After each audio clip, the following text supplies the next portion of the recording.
울타리 울타리에 와주셔서 고맙습니다.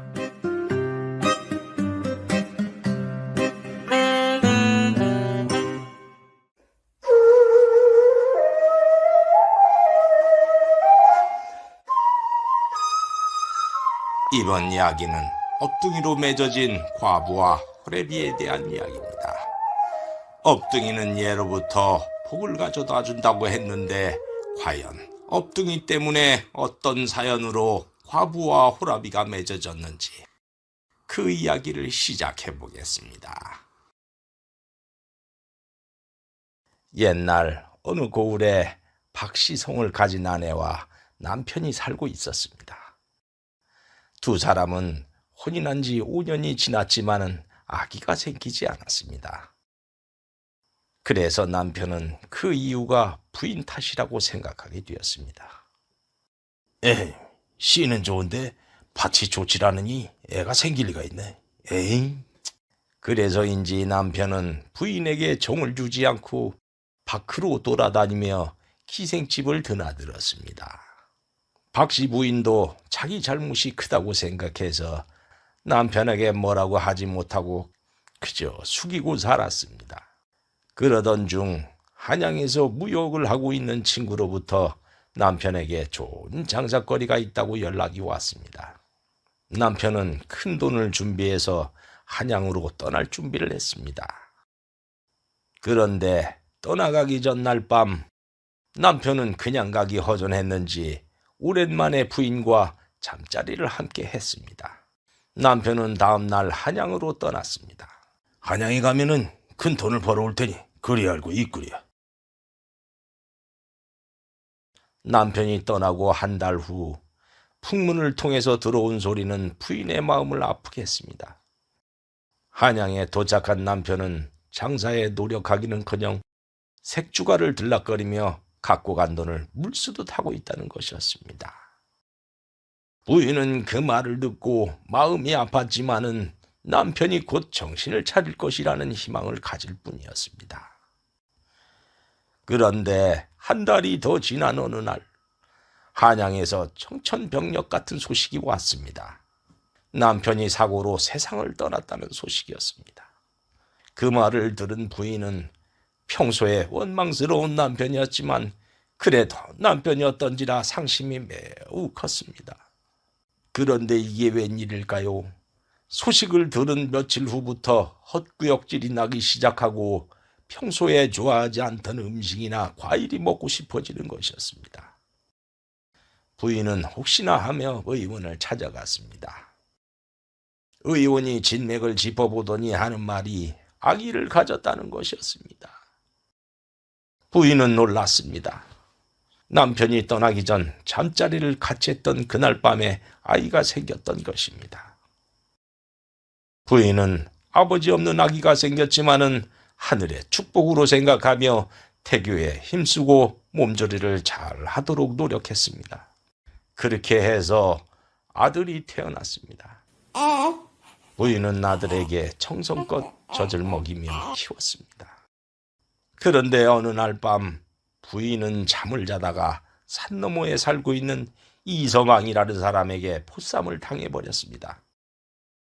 부인은 소리를 질렀지만은 첩첩산중에서 도와줄 사람은 아무도 없었지요. 이서방은 자기가 살고 있는 깊은 산 속에 너와 집으로 박씨 부인을 데려갔습니다. 댁내는 누군데 이런 행패여? 내 아무리 혼자 사는 처지라고 하지만 이럴 수가 있어? 당장 관아에 고발하겠소. 그러나 당시에는 호라비가 과부를 못삼하는 것 정도는 관아에서 너그럽게 넘어가던 시절이었습니다. 부인은 그것을 아는지 모르는지 고발하겠다고 호통을 쳤습니다. 부인, 잘 알고 있습니다. 하지만 저 아기의 애미가 아이를 낳고 며칠 전에 세상을 떠났습니다요.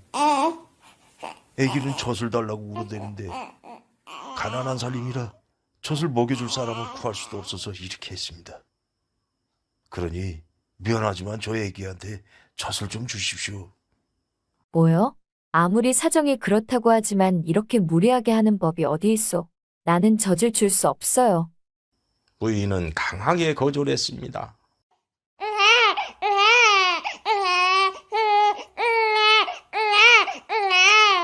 그때 아기가 젖을 보채며 울자 이서방은 아기에게 쌀미이라도 주려고 부엌으로 갔습니다. 부인은 그 틈을 타서 아기를 안고 도망쳤지요.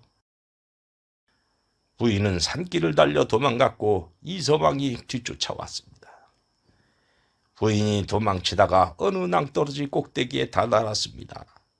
이제 곧 이서방에게 잡힐 위기에 놓이는 순간 그만 이서방이 발을 헛디뎌서 천길 낭떠러지로 떨어져 버렸습니다. 이서방이 죽었다고 생각한 부인은 서둘러서 집으로 향했습니다. 그런데 한참 가던 부인은 이서방의 아기가 젖을 달라며 보채던 울음소리가 귀에 들리는 듯해서 차마 더 도망치지 못했습니다. 보살필 사람도 없는 산속에 아기를 놔두면 죽을 것이 뻔했기 때문이었습니다. 그래서 다시 이서방의 집으로 가서 이서방의 아기를 안고 집으로 왔습니다. 그렇게 해서 박씨 부인은 두 아기에게 젖을 물리며 키웠습니다. 아가, 어여먹어. 아유, 먹는 것도 이쁘네. 부인은 며칠 동안 데려온 아기에게 젖을 먹이다 보니 그 사이 정이 들어서 친자식 같은 생각이 들었습니다. 그래서 친자식처럼 아끼고 사랑하게 되었죠. 그런데 지나가던 고을 아주머니가 와서 이서방의 아기를 보고 말했습니다. 애기가 또 있네. 그 애기는 누구요? 예? 아주머니의 말에 부인은 뭐라고 마땅히 할 말이 없어서 당황했습니다. 그러자 안 하기 알겠다는 듯이 말했습니다. 아이고, 새댁이 젖먹이를 키우고 있으니까 아기를 키울 수 없는 사정이 있는 누가 간밤에 문 앞에 업둥이를 놓고 갔구먼. 그 말에 부인은 그렇다는 듯이 끄덕였습니다. 옛날부터 업둥이는 복덩이라고 했어. 아이고, 복덩이가 왔으니 잘 키워보구랴. 부인이 아주머니의 말을 생각해보니 정말로 업둥이라는 생각이 들었지요. 그래서 그때부터 부인은 아기를 업둥이라고 불렀습니다. 업둥아, 젖 먹자. 어이구, 잘 먹네. 부인은 한 달 먼저 세상에 나온 친자식의 이름을 선동이라고 지었는데 선동이가 형이 되었고 업둥이는 아우가 되었습니다. 며칠 후 죽었을 줄 알았던 이서방은 살아 있었습니다. 절벽에서 떨어졌지만 아슬아슬하게 목숨을 구했고 산속에서 사흘을 누워 있다가 겨우 몸을 추스려 집으로 왔습니다. 이서방은 방문을 열고 아기가 사라진 것을 보고 깜짝 놀랐습니다. 이서방은 여러 고을을 다니면서 아기를 찾았지만 찾을 수가 없었습니다. 그러다가 혹시 하는 생각에 박씨 부인의 집으로 갔습니다. 이서방은 담장 밖에서 부인이 자기 아기에게 친자식처럼 정성스럽게 젖을 주는 것을 보고 깜짝 놀랐습니다. 그리고 감동했습니다. 아니, 저 부인이 내 아이에게 젖을 먹이고 있잖아. 세상에 이렇게 고마울 수가. 그래서 이서방은 보쌈했던 것을 반성하고 부인에게 가서 사죄를 했습니다. 아니, 댁내는 죽은 줄 알았는데 어떻게? 그날 낭떠러지에 떨어져서 죽을 위기를 만났지만은 겨우 목숨을 건졌습니다. 부인, 저의 행동을 용서해 주십시오. 저의 아기를 친자식처럼 해줘서 너무 고맙습니다. 이제 제가 데려가서 어떻게 해서든 키우겠습니다. 아기를 주십시오. 그러나 부인은 아기가 걱정되어서 생각하다가 말했습니다. 젖을 줄 사람도 없는데 지금 아기를 데려가서 어쩌려고요? 아기는 아직 젖을 뗄 때가 아니니 나중에 젖을 때거든 그때 데려가세요. 이서방은 부인의 말을 듣고 너무 고마웠습니다. 부인, 너무 고맙습니다. 그러면 부인께서 저희 아들에게 젖을 주는 대신 제가 무엇이라도 해드리고 싶습니다요. 그날 이후 이서방은 장작도 패주고 농산일도 해주었습니다. 그리고 밤이 되면은 남녀가 유별한지라 저 강가에 있는 움막에서 잤습니다.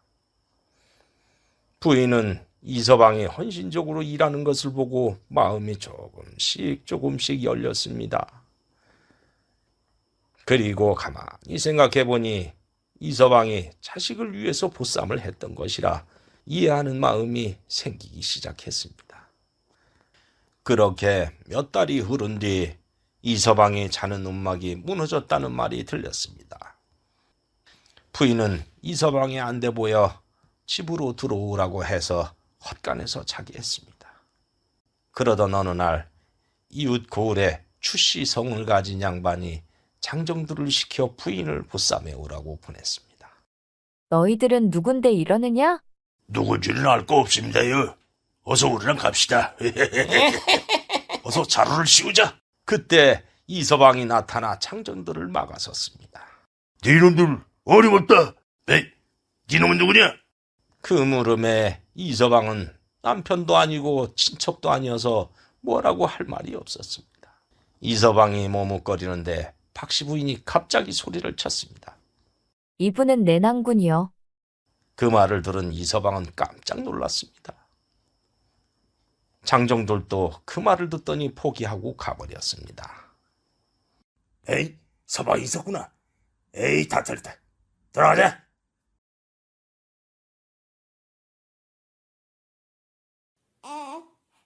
그들이 떠나자 부인은 당황스럽고 쑥스러워졌습니다. 장정들을 물리치려고 얼떨결에 이서방을 낭군이라고 해버렸지만 한번 뱉은 말은 뒤돌릴 수 없는 것이었기 때문이었습니다. 쑥스럽기는 이서방도 마찬가지였습니다. 박씨 부인이 낭군이라고 할 줄은 생각지도 않았기 때문이었습니다. 저 사람들에게 댁내를 내 낭군이라고 말했으니 소문이 날 것입니다. 이제 한 말을 돌이킬 수도 없으니 큰일입니다. 그러면은 그 자들을 찾아가서 제가 진짜 낭군이 아니고 부인이 실수로 한 말이라고 할까요? 뭐요? 그러면 더 실언이 되지요. 큰일 났습니다. 박씨 부인은 빼도 박도 못할 상황이 되자 생각을 해봤습니다. 그동안 이서방이 해왔던 행동이나 심성을 봤을 때 이서방의 됨됨이도 싫지 않았고 오히려 젖값 대신이라고 하지만은 온갖 힘든 일을 마다하지 않고 해주는 것을 보며 알게 모르게 정이 들었지요. 더구나 남편이 죽은 후 남정네 한 명 없어서 썰렁했던 집안에 이서방이 드나들며 일해주는 동안 듬직하기도 했었습니다. 그래서 박씨 부인은 마음을 굳혔습니다. 이왕 이렇게 된 거 지금부터 진짜 낭군이 되는 것이 어떨지요. 예? 이서방은 부인의 말에 깜짝 놀랐습니다. 저는 그렇게 되면 고맙게 하지만은 그렇게 해서 두 사람은 그날부터 부부가 되어서 살았습니다. 남편이 된 이서방은 전보다 더 열심히 일했고 부인은 업둥이도 친자식처럼 맡기고 사랑을 베풀며 잘 키웠습니다. 아이들도 어느덧 서당이 다닐 정도로 건강하게 자랐습니다. 아이들이 글을 읽는 것을 보며 부부는 행복했습니다. 여보, 아이들이 저렇게 건강하고 똑똑하게 자란 것이 다 당신 덕이요? 아니에요. 업둥이가 복을 갖고 왔기 때문이에요. 복을 갖고 왔다니요? 업둥이 때문에 당신 같은 좋은 남편과 인연이 되었잖아요. 업둥이가 복덩이라는 옛날 말이 틀림없어요. 그런가요? 그렇게 가족 모두 행복하게 살았답니다. 그런데 하늘이 질투했을까요? 어느 날 시어머니가 시댁 식구들과 함께 나타나서 집을 나가라고 소리를 치는 것이었습니다. 네가 다른 남자를 끌어들여서 산다는 소문을 들었는데 와보니 사실이구나. 서방 죽은 지 몇 년이나 되었다고 이런 짓을 하느냐? 네 행동 거지를 보니 아이들도 내 손주가 아닌 게 틀림없다. 이 집은 내 아들 재산이니 썩 나가거라. 부부는 하늘이 무너지는 듯 했으나 어쩔 수 없이 아이들과 함께 집을 떠날 수밖에 없었습니다. 부부와 아이들은 산속에 있는 이서방의 집으로 향했습니다. 산속에서 살기 시작한 부부는 산나물도 캐고 장작도 팔면서 살았습니다. 박 씨는 두 아이를 생각하며 근심이 생겼습니다. 서방님, 아이들의 교육이 걱정됩니다. 아이들이 제대로 되게 하려면 가르쳐야 할 텐데, 가진 것도 없고, 산속에 살면 서당을 보낼 수 없으니 그게 제일 걱정입니다. 나도 그게 걱정이요. 어느 날 업둥이가 손에 산삼을 들고 걸어왔습니다. 그것을 본 부부는 깜짝 놀랐습니다. 아니, 업둥아, 그거 산삼 아니냐? 예, 이게 산삼이라는 거예요? 그래, 그거 어디서 난 거냐? 저쪽 산속으로 가다 보니까 이렇게 빨갛고 예쁜 열매가 달린 풀이 있어서 제가 캤어요. 이 풀 거기에 엄청나게 많아요. 그 말에 부부는 깜짝 놀랐습니다. 업둥이가 캔 것은 산양삼처럼 자연 속에서 무리를 지어 자라는 자연삼이었던 것입니다. 부부는 업둥이가 알려준 곳으로 가봤습니다. 거기에는 산삼이 밭을 이루고 있었습니다. 아니, 세상에 이럴 수가. 온 산이 산삼이요. 여보, 이제 아이들도 서당에 보낼 수 있겠어요. 부부는 산삼을 팔아서 큰 돈을 벌었습니다. 생각지 않게 삶 때문에 부자가 된 부부는 좋은 집을 사서 살게 되었고 아이들도 서당에 다시 다니게 되었죠. 여보, 업둥이가 진짜 복덩이인 건 맞나 봐요. 우리를 이렇게 맺어주게 했고 산삼밭도 발견해서 부자로 만들어줬으니 진짜 복덩이이지 뭐예요. 그런가? 내가 당신을 보쌈하길 잘했지요. 그렇지 않았다면 이렇게 잘 되지도 않았을 테니 말이요. 네?